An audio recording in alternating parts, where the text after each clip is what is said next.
तीसरी बात, क्यों नहीं हुई देशभक्ति? हमारा जो राष्ट्रगान था, ये राष्ट्रगान क्या है? कभी आपने विचार किया? ये राष्ट्रगान क्या है?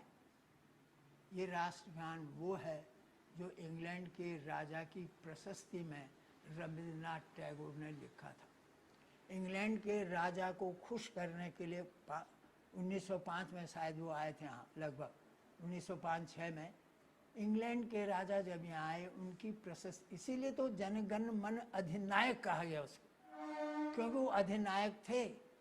इंग्लैंड का राजा, इंग्लैंड के राज्य में तो सूरज छिपता ही नहीं था, पूरे विश्व में उनका राज्य था, सूर्यास्त होता ही नहीं था, इसलिए उसको अधिनायक कहा। वो इंपीरियलिस्ट थे और उसकी प्रशस्ति है ये, उसकी प्रेज में ये जनगण मन आज जो हमने एडॉप्ट किया, कहते हैं, और ये गलत भी नहीं होगा क्योंकि सभी लोग कहते हैं कि 2 बार वंदे मातरम को कॉन्स्टिट्यूएंट असेंबली में, संविधान सभा में भारत का राष्ट्रगान बनाने की सहमति हुई थी, ट्वाइस।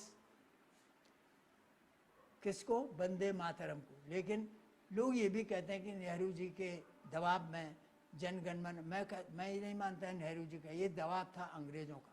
अंग्रेज चाहते नहीं थे कि भारत, क्योंकि उन्होंने कई बंदिशें लगाई थी भारत के स्वतंत्र होने पर कि अगर आप नहीं चढ़ा पाएंगे तो हम फिर आएंगे।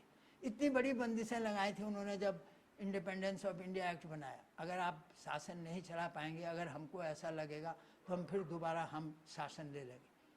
तो उन्होंने इतना थोपा कि आप जनगण मन अधिनायक, क्योंकि वो अंग्रेजों की प्रशस्ति है और ये डिविजिव है, ये विभाजक राष्ट्रगान है। आप देखते हैं द्रविड़ से अंग्रेजों ने हमारे सारे इतिहास को, आर्य और द्रविड़ का के बीच में दक्षिण और उत्तर भारत को उन्होंने इतना लड़वाया और वही आया द्रविड़ इसमें।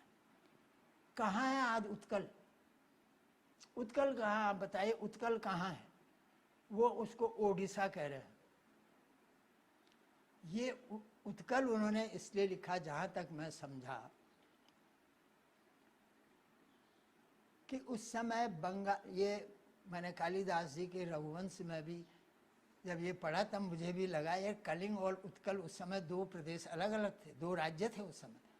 उत्कल बिल्कुल बंगाल से मिला हुआ था, इसीलिए उन्होंने जब रघु के दिग्विजय का वर्णन करते हुए तब कालिदास जी ने लिखा है कि उत्कला दर्शित पंथो कलिंगा विमुखम यो।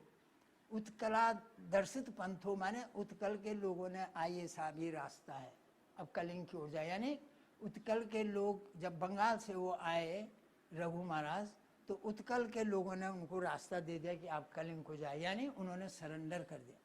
तो इसका मतलब ये लग रहा है कि उत्कल बंगाल से मिला हुआ था, जो कि गौड़ देश के नाम से जाना जाता।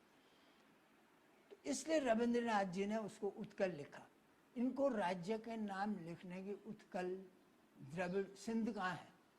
आज भारत में है क्या?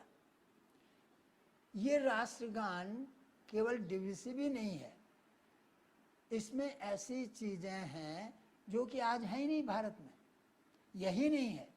इस राष्ट्रगान का अर्थ मुझको सुप्रीम कोर्ट के सारे जज, भारत के सब लोग, यहाँ तक कि बंगाल के लोग बता दें इसका अर्थ क्या है। जनगण मन का, जिसका हम लोग अर्थ नहीं जानते हैं, जिस राष्ट्र, वो हमारे अंदर क्या देशभक्ति पैदा करेगा, क्या उत्साह पैदा करेगा, क्या मोटिवेट करेगा? असंभव। जब तक इसका अर्थ नहीं जानते, और अगर अर्थ नहीं जानते हैं तो ऐसे राष्ट्रगान का उद्देश्य और मतलब क्या है, इसका क्या रिलेवेंस है, इसकी प्रासंगिकता क्या है?